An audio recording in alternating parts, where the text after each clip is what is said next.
सीतापुर नामक गांव में लखन अपनी पत्नी विनीता के साथ रहता था। दिन रात मेहनत करता, लेकिन फिर भी एक वक्त की रोटी का जुगाड़ नहीं हो पाता था। विनीता, देखो अब तो इस बार भी हमारे पास ज्यादा पैसे नहीं है। कुछ दिनों में बारिश भी आ जाएगी, फिर तो हमारा एक वक्त का खाना भी मुश्किल हो जाएगा। हाँ जी, हर बार यही होता है, ना ढंग से खाना मिलता है और ना ही पैसे का इंतजाम हो पाता है। लेकिन ये कब तक चलेगा? हमें इस बार कुछ इंतजाम करना ही पड़ेगा, नहीं तो अब हमारा बच्चा भी आने वाला है। उसकी परवरिश कौन करेगा? कैसे होगी उसकी परवरिश? तुम ठीक कह रही हो। मैं आज ही गांव जाकर सेठ के यहाँ देखता हूँ, शायद वो हमें कोई काम दे दें। ठीक है, पर ध्यान से जाना। फिर लखन घर से निकल पड़ा। कई घंटे की यात्रा के बाद वो सेठ की हवेली पहुंच जाता है। अरे तो कौन है और यहाँ क्या कर रहा है? सेठ जी, मुझे काम चाहिए। मैं मेहनत और ईमानदारी से काम करूंगा, आपको कोई शिकायत का मौका नहीं दूंगा। सोच ले, मेरे यहाँ गलती हुई तो कीमत बहुत भारी चुकानी होगी। मैं पूरी मेहनत और ईमानदारी से काम करूंगा सेठ जी, एक भी गलती नहीं करूंगा। ठीक है, मेरे जितने भी खेत हैं उसकी जिम्मेदारी तुम्हें देता हूँ। अच्छे से ध्यान रखना, सभी फसल समय पर कटकर घर आ जाना चाहिए। बीच में कोई गड़बड़ी हुई मुझे बिल्कुल पसंद नहीं है। हाँ हाँ, क्यों नहीं सेठ जी, मैं ये सारा काम अच्छे से कर दूंगा। फिर लखन दिन रात मेहनत करने लगा, पूरी ईमानदारी से काम करता रहता, जिससे सेठ भी बहुत खुश होने लगा है। अरे लखन, तू तो बहुत अच्छे से मेहनत करता है। तुम्हारी मेहनत देखकर मैं बहुत खुश हूँ। आपका बहुत बहुत धन्यवाद सेठ जी, आप मेरी मेहनत से खुश हैं। दूर खड़ा अरुण ये सब देखकर जल रहा था। आज तक सेठ ने मेरी कभी तारीफ नहीं की। मैं भी इतनी मेहनत करता हूँ, लेकिन ये 2 कौड़ी का लखन इतनी तारीफ पा रहा है। मुझे कुछ करना होगा ताकि ये लखन खुद ही यहाँ से चला जाए। एक दिन लखन बीज लेकर खेत में आता है। चलो, जैसे ही ये फसल उगेगी ना, सेठ जी मुझे बहुत बड़ा इनाम देंगे। उन्होंने कहा है कि ये बीज बहुत कीमती है, अगर ये अच्छे से उगे तो देखो सेठ मुझे क्या देते हैं। लखन मुस्कुराते हुए बीज खेतों में बोता है और वहाँ से निकल जाता है। तभी पीछे से अरुण आता है। अच्छा, तो इसने बीज बो दिया। अब मैं एक दवा डालूंगा जिससे ये फसल कभी नहीं उगेगी और फिर इसका परिणाम लखन को भुगतना पड़ेगा। अरुण दवा लेकर पूरे खेतों में छिड़क देता है। कई दिन बीतते हैं, लेकिन खेत में कोई फसल नहीं आती। अरे एक भी फसल क्यों नहीं आई? मैंने पूरे 400 सोने के सिक्के का बीज लाकर लखन को ये काम दिया था। सेठ जी, आपको नहीं पता, लखन ने सारे बीज बेच दिए। क्या कह रहे हो? हाँ, मैं ये सब होते हुए देखा था। मैंने कहा भी तो उसने कहा कि तुम मेरा कुछ नहीं बिगाड़ सकते हो। सेठ गुस्से में आग बबूला हो जाता है। तभी लखन भी वहाँ आ जाता है। ये क्या, तूने मेरे खेत में बीज डाले थे या नहीं? हाँ सेठ जी, मैंने बहुत सारे बीज डाले थे, लेकिन पता नहीं क्या हुआ, ईश्वर ने अभी तक फसल नहीं दी। तू झूठ बोल रहा है। तूने सारे बीज बेच दिए और मुझसे कह रहा है कि डाले थे। सेठ ने लखन को बेरहमी से मारना शुरू कर दिया। सेठ जी मेरी बातों पर यकीन कीजिए, मैंने ऐसा कुछ नहीं किया। मुझे छोड़ दीजिए सेठ जी, मुझे मत मारिए। लखन चीखता रहा, लेकिन सेठ उसे मारते मारते बुरी तरह घायल कर देता है। अंत में लखन अपनी आखिरी सांसें गिनते हुए गिर पड़ा। लगता है मर गया। चलो, इसके शरीर को इसके घर ले जाकर इसकी पत्नी को दे दें। अरुण शव विनीता की झोंपड़ी के पास रख देता है। तुम लोगों ने मेरे पति के साथ क्या किया? ये तो काम करने सेठ के पास गए थे। तुम्हारे पति ने सेठ के यहाँ गद्दारी की थी, इसलिए सेठ ने इसे जान से मार दिया। फिर अरुण वहाँ से चला जाता है। क्या हो गया? अब मुझे छोड़कर नहीं जा सकते। मैं इस तरह की मनमानी नहीं सहूंगी। मैं मुखिया जी के पास जाऊंगी, मुखिया जी जरूर मेरा साथ देंगे। फिर विनीता रोते हुए मुखिया के पास जाती है और दरवाजा खटखटाती है। अरे क्या हो गया? मेरा दरवाजा क्यों पीट रही हो? मुखिया जी, मेरी बात सुनिए। सेठ ने मेरे पति को जान से मार दिया और उसे मार मार कर मेरे घर के सामने अपने नौकरों से फेंकवा दिया। मुझे इंसाफ चाहिए। आप सेठ को सजा दीजिए। हमारे गांव में इतना बड़ा अपराध हुआ है? हाँ मुखिया जी, मुझे इंसाफ चाहिए। वह पैसे वाला है तो क्या इसका मतलब ये नहीं है कि वह गरीबों की जान की कोई कीमत ही नहीं समझेगा? ठीक है, मैं जाकर अभी सेठ से बात करता हूँ। तुम तब तक अपने पति का अंतिम संस्कार कर दो। नहीं, जब तक मुझे इंसाफ नहीं मिलेगा मैं अपने पति की अंतिम संस्कार को नहीं करूंगी। मुझे थोड़ा वक्त दो, मैं अभी सेठ से बात करके आता हूँ। फिर मुखिया वहाँ से निकल पड़ता है और सेठ के घर पहुँचता है। मुखिया, तो यहाँ कैसे आया? विनीता कह रही थी कि उसके पति को सेठ जी ने मार दिया है। पूरे गांव में वो शोर मचा रही है। और तू तो जानता है कि मुझे गुस्सा बर्दाश्त नहीं होता। जो भी मेरे साथ गलत करता है उसे मैं जिंदा नहीं छोड़ता। इस मामले को आगे तक ले जाने की जरूरत नहीं है, पर वो पूरे गांव में हंगामा कर रही है। ये बात बहाने वाली नहीं है। सेठ घर के अंदर जाकर एक छोटी थैली से सोने के सिक्के लेकर मुखिया के हाथ में रख देता है। ये ले जा और ये मामला यहीं पर दबा दे। ठीक है सेठ जी, आपने कह दिया तो समझ लो ये मामला यहीं पे दब गया। अब इससे किसी का कोई मतलब नहीं है। सेठ सिक्के लेकर विनीत के घर आ जाता है। क्या हुआ मुखिया जी, सच में मेरे पति को आपने मारा? नहीं विनीता, तुम्हारे पति को उसने नहीं मारा, बल्कि गिरने की वजह से उसकी मौत हुई है। इसलिए जाओ और इसका अंतिम संस्कार कर दो। नहीं, मैं सच बोल रही हूँ, सेठ ने मेरे पति को मारा था। देखो, मैं इस गांव का मुखिया हूँ और मेरा फैसला यही है। अब अपने पति का अंतिम संस्कार कर दो और इस मामले को यहीं भूल जाओ। फिर मुखिया वहाँ से चला जाता है। विनीता टूट कर बैठ जाती है। हे भगवान, मैं इंसाफ मांगने गई लेकिन मुखिया भी मुझे इंसाफ नहीं दे सका। सेठ की मनमानी इतनी चलेगी, किसी गरीब की जान की कोई कीमत नहीं है।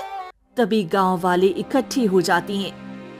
अरे विनीता बहन, तुम नहीं जानती, सेठ ने मुखिया को ढेर सारा धन दिया होगा, जिस वजह से मुखिया जी ने अपना मुंह बंद कर लिया है। हाँ बिल्कुल, इस गांव की शिकायतें हमेशा मुखिया तक ही सीमित रह जाती हैं और तुम्हारे पति को भी इंसाफ नहीं मिलने वाला। जाओ और अपने पति का अंतिम संस्कार कर दो, कोई तुम्हारा साथ नहीं देने वाला। सभी गांव वाले ऐसी बातें करके वहां से चली जाती हैं। विनीता अपने पति का शव उठाती है और अंतिम संस्कार करती है। मैं इस बात को तय कर पता करके रहूंगी कि किसने मेरे पति को ऐसे मारा है। मैं ये बात इतनी आसानी से दबाने नहीं दूंगी। फिर विनीता रोते हुए घर आ जाती है। दूर से शंभू ये दृश्य देख लेता है। अरे ये कितनी खूबसूरत है। हाँ इसके पति भी अब मर गया और घर में तो कोई मर्द होगा भी नहीं। चलो इसके घर जाकर इसके सारे जेवर लूट लेते हैं। वैसे भी जिसका पति न हो उसकी तो कोई अहमियत ही नहीं है। फिर शंभू वहाँ से चला जाता है।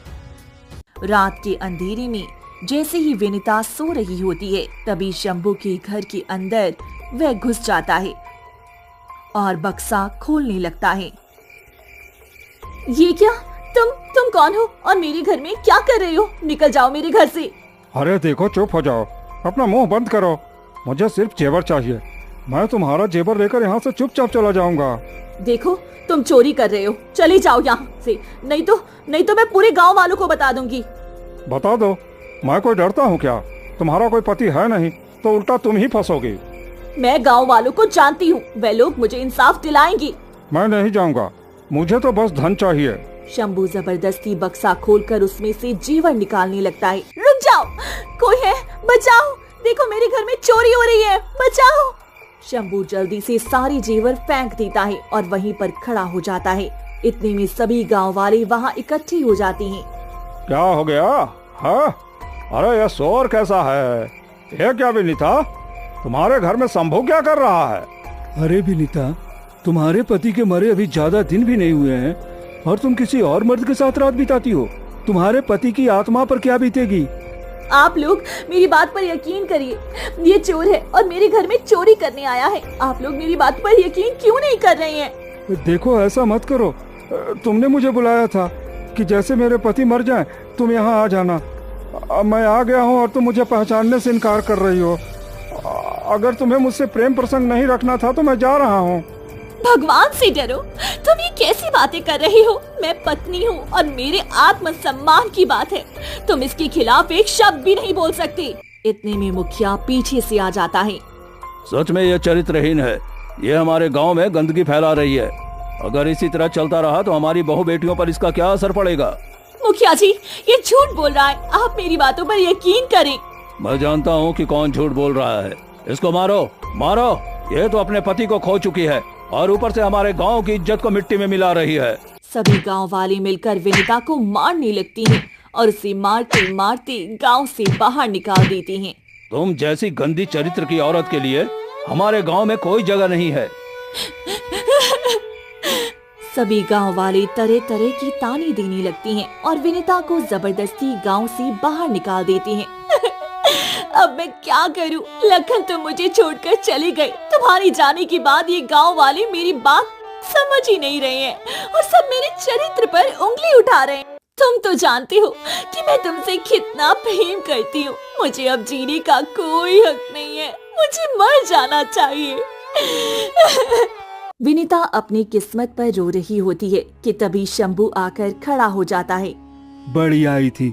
अगर शोर नहीं मचाती तो शायद आज तुम्हें यह दिन देखना नहीं पड़ता। लेकिन चलो, शुक्र है। अब क्या ही कर सकती हो, तुम्हें तो यह सब भोगना ही पड़ेगा।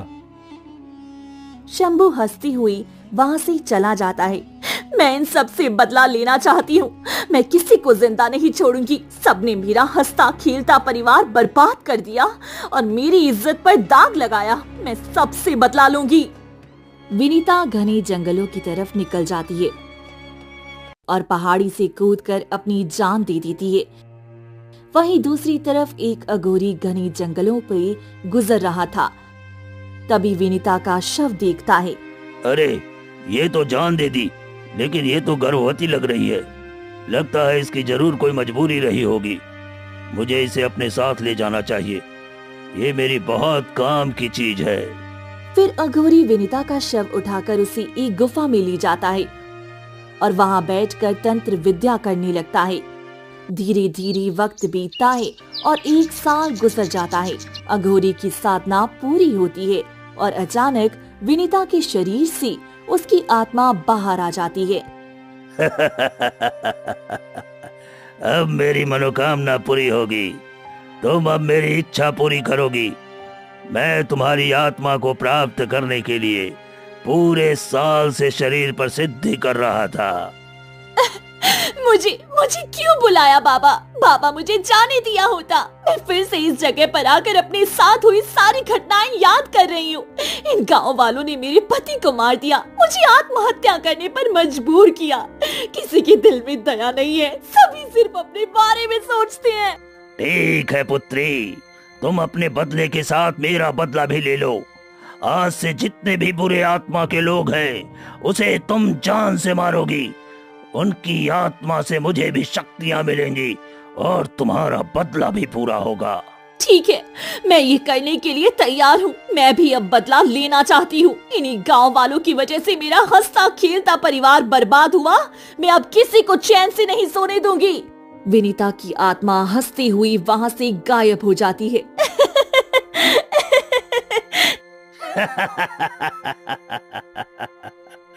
अब इस गांव में प्रलय आने से कोई नहीं रोक सकता। सभी मरेंगे। अचानक पूरी गांव में पायल की छन छन आहट सुनाई देती है, जिससे मुखिया की आंखें खुलती हैं। अरे, आधी रात को गांव के बीचों बीच में ये पायल की आवाज कैसी है? चलो चलकर देखता हूँ। फिर मुखिया घर से बाहर निकल जाता है। तभी अचानक ही एक सफेद कपड़े में लड़की घने जंगलों की तरफ जा रही होती है, जिसे देखते ही मुखिया घबरा जाता है। आधी रात को भला ये सफेद कपड़ों में ये कौन है और ये घने जंगलों में क्यों जा रही है? चलो चलकर देखता हूँ। लेकिन ये आधी रात को जाना ठीक नहीं होगा। लेकिन पीछे से तो ये इतनी खूबसूरत लग रही है, कहीं आगे से और भी खूबसूरत हुई तो चलो चलकर देखता हूँ। फिर मुखिया जैसे तैसे विनीता के पीछे पीछे निकल पड़ता है। विनीता घने जंगलों से होती हुई तालाब के किनारे बैठ जाती है और उसने घूंघट किया होता है। अरे, कितनी खूबसूरत लड़की लग रही हो। मैं तो आज से पहले तुम्हें कभी अपने गांव में नहीं देखा। अरे तुम्हारी इस पायल की छनछनाहट और तुम्हारे इस कपड़े की खूबसूरती देखकर तो लगता है तुम कहीं की अप्सरा हो। जरा अपना चांद सा चेहरा भी तो दिखा दो। तभी विनीता अपनी चेहरे से दुपट्टा हटाती है कि उसका भयानक चेहरा देखते ही मुखिया के पैरों तले जमीन खिसक जाती है। ये क्या, तुम तो चुड़ैल हो। नहीं नहीं, मुझे जाने दो, मुझे भागना होगा। मुखिया भागने की कोशिश करता है, लेकिन विनीता उसके सामने आकर खड़ी हो जाती है। मुखिया, तू अब कहीं बचकर नहीं जा सकता। मैं तुम्हारे पास आई थी, कितना गिड़गिड़ा कर बोली थी कि मेरे पति को किसी ने मारा, लेकिन तुम सब ने मिलकर मुझे आत्महत्या करने पर मजबूर किया। तुम कौन हो भला? मैंने तुम्हें आत्महत्या करने पर मजबूर नहीं किया। मैं विनीता हूँ। तुम सब ने मेरे चरित्र पर दाग लगाया, जिस वजह से मैं इस दुनिया को छोड़कर चली गई थी, लेकिन अब मैं लौट आई हूँ तुम सबसे बदला लेने। अब कोई नहीं बचेगा, कोई नहीं। तभी विनीता मुखिया को ले जाकर तालाब के अंदर धक्का दे देती है और मुखिया अपनी आखिरी सांसें गिन लेता है। आज मेरा पहला शिकार हुआ, अब इसी तरह मेरी कई शिकार होंगे। वह हंसती हुई वहाँ से चली जाती है। फिर सुबह होती है। जैसे ही गणेश तालाब के किनारे से गुजरता है, वो मुखिया का शव देखकर फूट फूट कर रोने लगता है। ये क्या मुखिया जी, आपको क्या हो गया? अरे ये तो मर गए। मुझे मुखिया के शव को गांव में ले जाना होगा। फिर गणेश जैसी तैसी मुखिया के शव को लेकर गांव में आता है, जिसे देखते ही सभी गांव वाले घबरा जाते हैं। ये क्या गणेश, ये मुखिया को क्या हो गया? ये कैसे मर गया? अरे पता नहीं, मैं तालाब के किनारे से लौट रहा था, तभी मुखिया का शव दिखा जो पानी में तैर रहा था। फिर सभी गांव वाले मिलकर मुखिया का अंतिम संस्कार कर देती हैं। ऐसे ही वह रात बीत जाती है और अगली रात होते ही अचानक से सेठ हवेली में सो रहा होता है कि हवेली के बाहर उसे एक सफेद कपड़े में बेहद खूबसूरत लड़की का साया दिखाई देता है। और इतनी रात को भला हवेली के पीछे कौन औरत हो सकती है, वो भी इतनी खूबसूरत कपड़ों में? चलो चल कर देखता हूँ। फिर सेठ जैसे हवेली के बाहर से निकलता है कि विनीता उसके सामने आकर खड़ी हो जाती है। विनीता का भयानक रूप देखते ही सेठ वहीं जमीन पर गिर पड़ता है। छोड़ दो, मुझे कुछ मत करो। तुम कौन हो और मेरे यहाँ क्या कर रही हो? सेठ, तूने मेरे पति को जान से मारा था, अब तू मरेगा। तुम्हें जीने का कोई हक नहीं है। क्या, तुम्हारे पति को? हाँ, मेरे पति को, लखन को तुमने बहुत बेरहमी से मारा। किसी ने तुम्हारे खिलाफ एक शब्द तक नहीं कहा, लेकिन अब तो तुम्हें मरना ही होगा। मुझे छोड़ दो, मुझसे गलती हो गई, मुझे छोड़ दो मुझे। सेठ गिरता रहता है, लेकिन गिड़गिड़ाने के बावजूद विनीता उसे जान से मार देती है और वहाँ से गायब हो जाती है और अघोरी के पास जाती है। बाबा, मैंने गांव के दो सबसे पापी इंसानों को जान से मार दिया। एक तो मुखिया जो किसी गरीब मजदूर की बातें नहीं सुनता, और दूसरा सेठ जो अपने धन और रुतबे को लेकर गरीब से लेकर अमीर तक सबको लूटता था। मैंने दोनों को जान से मार दिया। बहुत अच्छा काम किया बेटी। अब बस तू मेरे लिए एक 18 साल की लड़की को ले आओ, जो सुकन्या नवग्रह में उसका जन्म हुआ है। मैं उसकी बलि दूंगा, उसके बाद मैं तुम्हें इससे भी शक्तिशाली बना दूंगा। ऐसी लड़की कहाँ मिलेगी बाबा? गांव में शंभू नाम का एक व्यक्ति है, उसी की बेटी का ऐसा ग्रह नक्षत्र है, तुम उसी को लेकर आओ। फिर अघोरी ध्यान से वहाँ पर चला जाता है और विनीता परेशान होकर घने जंगलों में निकल जाती है। अब मैं निर्दोष को कैसे मार सकती हूँ? मेरा बच्चा पेट में रहते ही मर गया। मैं कभी माँ नहीं बन पाई, लेकिन मैं अघोरी बाबा की बात भी नहीं टाल सकती। उन्होंने मुझे बदला लेने का मौका दिया है और मुझे इतनी शक्ति दी कि ताकि मैं सभी को मार सकूं। और वैसे भी शंभू तो वही व्यक्ति है जिसने मेरी इज्जत पर दाग लगाया था। ठीक है, मैं उसी की बेटी को जरूर मारूंगी। विनीता परेशान होकर एक पेड़ के नीचे बैठ जाती है। एक पेड़ के नीचे बैठने के बाद वे देखती है कि वहाँ से एक संत गुजरती हैं और उनकी नजर विनीता पर पड़ती है और वो संत विनीता के सामने खड़े हो जाती हैं। क्या हो गया पुत्री, तुम बहुत परेशान दिख रही हो। तुम अपना मार्ग भटक गई हो। तुम्हें सही मार्ग की आवश्यकता है। आप मुझे देख सकते हैं, पर ये कैसे? क्योंकि मैं संत हूँ और मैं निर्जीव सभी को देख सकता हूँ। तुम्हारे अंदर ममता भरी है, लेकिन फिर भी तुम्हें ममता की परीक्षा देनी है। अगर तुम इसमें जीत गई तो तुम ठीक हो जाओगी। अगर इस परीक्षा में हार गई तो जिंदगी भर भटकती रहोगी। यही तुम्हारी ममता की आखिरी परीक्षा होगी। संत महाराज, मुझे कुछ समझ में नहीं आ रहा है, मैं क्या करूं? मैं जनी हो गई हूँ। अघोर महाराज ने मुझे शक्ति दी है, इसलिए मैं उनकी बात को नहीं टाल सकती। और जिन गांव वालों ने मुझे मारा, उन्हें तो मारना ही होगा ना मुझे। अगर उनको मैं औलाद का दुख दूंगी तो फिर उनको दूसरे की दुख तकलीफ समझ में आएगी, लेकिन मैं उनकी औलाद को कैसे मार पाऊं? मुझे ये समझ नहीं आ रहा। यही तुम्हारी ममता की आखिरी परीक्षा होगी। संत मुस्कुराए वहाँ से चली जाती हैं। और तभी विनीता आधी रात होती ही फिर गांव में आ जाती है। मैंने तो सेठ को भी मार दिया, मुखिया को भी मार दिया, अब शंभू से बदला लेने का वक्त आ गया। फिर विनीता गुस्से में वहाँ से निकल पड़ती है। शंभू की झोपड़ी के बाहर खड़ी हो जाती है। तभी शंभू घर के अंदर अपनी मासूम बेटी छाया के साथ बैठा हुआ था। अरे छाया बेटी, सो जाओ, रात बहुत हो गई है और रात के समय बाहर नहीं जाना चाहिए। तुम इतनी भोली हो कि बिल्ली को भी बचाने चली जाती हो। अरे रात को जंगली जानवर जंगल से गांव में आ जाते हैं, इसलिए बाहर मत आया करो। पर पिताजी, बाहर क्यों नहीं जाना चाहिए?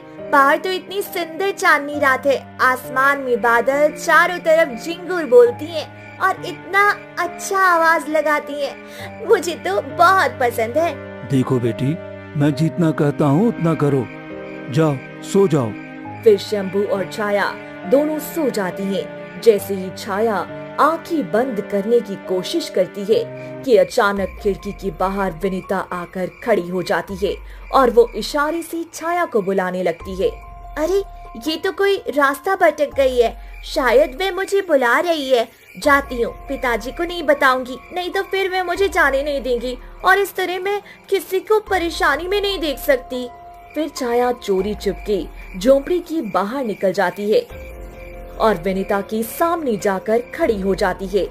क्या हो गया? आप मुझे बुला रही हैं? आपको भूख लगी है? मैं आपके लिए अभी खाना लेकर आती हूँ, क्योंकि पिताजी ने थोड़ा ज्यादा खाना बनाया था तो अभी भी घर में है। तुम्हें डर नहीं लगा? मैं भूत हूँ, तुम्हें जान से मार दूंगी।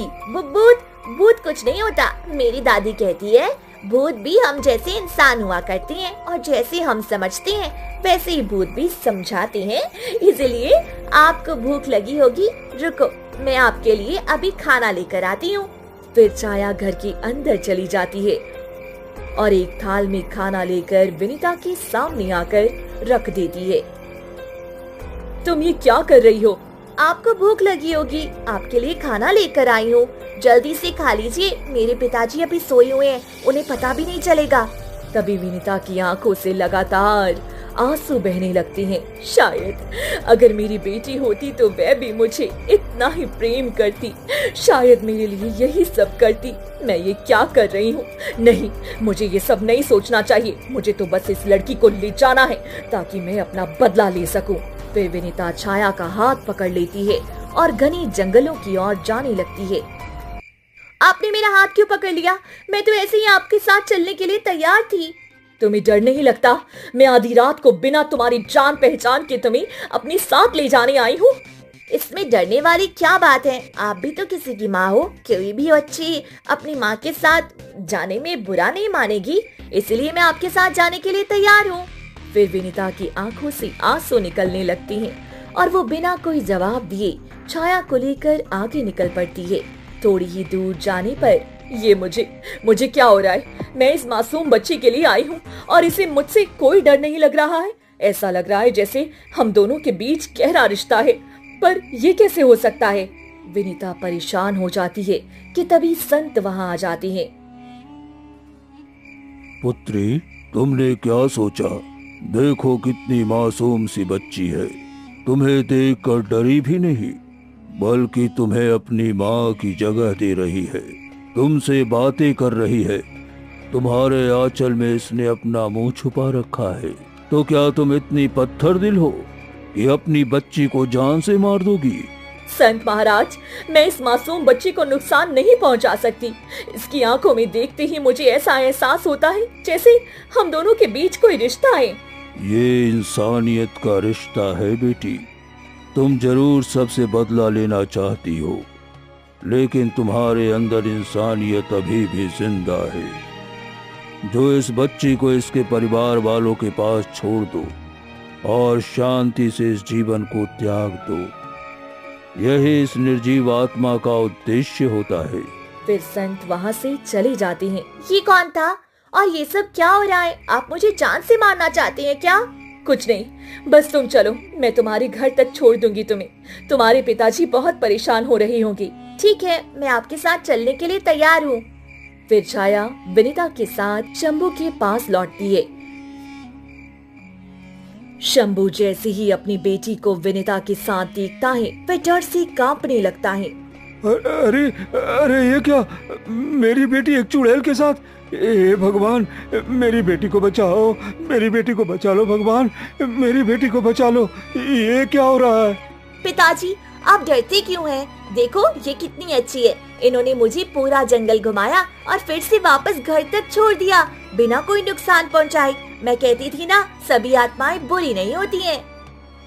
तुम कौन हो? मेरी बेटी को छोड़ दो, माफ कर दो मेरी बेटी को। मैं वही हूँ जिसके चरित्र पर तुमने दाग लगाया और मैं अपनी इज्जत नहीं बचा पाई। मैं आत्महत्या कर गई, लेकिन आज मैं आई थी तुम्हारी बेटी की जान लेने, लेकिन नहीं मार पाई इसे, बल्कि उसकी भोली भाली सूरत और इंसानियत ने मेरे दिल को छू लिया। इसलिए मैं तुम्हारी बेटी और बाकी गांव वालों को माफ करती हूँ, वरना मैं तो सभी को जिंदा नहीं छोड़ती। ये मेरी गलती थी, मैंने झूठा इल्जाम लगाया था, मुझे माफ कर दो। बस इतने में सभी गांव वाले इकट्ठे हो जाते हैं। वहीं शंभू फूट फूट कर रोने लगता है। यानी पूरे साल भर बाद विनीता की आत्मा हमारे गांव में आई। मुझे माफ कर दो विनीता, हम सब की वजह से तुम्हें ये सब झेलना पड़ा। अरुण, तुम सच सच बताओ, मेरे पति को किसने मारा था? गांव वाले मेरे पति को गलत समझ रहे हैं। तुम सच बताओ, वरना मैं तुम्हें अपने साथ लेकर चली जाऊंगी। मुझे अपने साथ मत ले जाना। ठीक है, मैं सबको सच बताता हूँ, पर लखन को मारने वाला कोई और नहीं बल्कि सेठ जी खुद हैं। लेकिन ये मेरी वजह से हुआ। जैसे ही लखन खेत में बीज डालकर गया था, मैं जलन के मारे उसमें दवा डाल दी और वो पूरी तरह से नहीं उगा। उसकी तारीफ सुनकर मैं जल गया था। मैं बस उसे नीचा दिखाना चाहता था, लेकिन सेठ लखन का जान ले लेगा ऐसा मैंने नहीं सोचा था। मुझे माफ कर दो। हाँ, हम सबसे गलती हुई है, हमें माफ कर दो, हम ऐसा कभी नहीं करेंगे। आपने ऐसा किया पिताजी, मुझे आपको अपना पिता कहने पर भी शर्म आ रही है। तुम दोनों की वजह से इसकी पूरी जिंदगी बर्बाद हो गई, अब हमें इसकी सजा देनी होगी।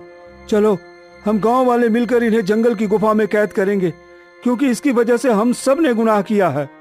फिर सभी गांव वाले मिलकर शंभू और अरुण को पकड़ लेती हैं। मैं अब इंसानियत की वजह से तुम सबको जिंदा छोड़ रही हूँ, क्योंकि तुम सबने मेरी घात घर का तमाशा देखा। अगर कोई सामने आकर बोलता तो शायद आज मेरे पति जिंदा होती और शायद मैं भी जिंदा होती।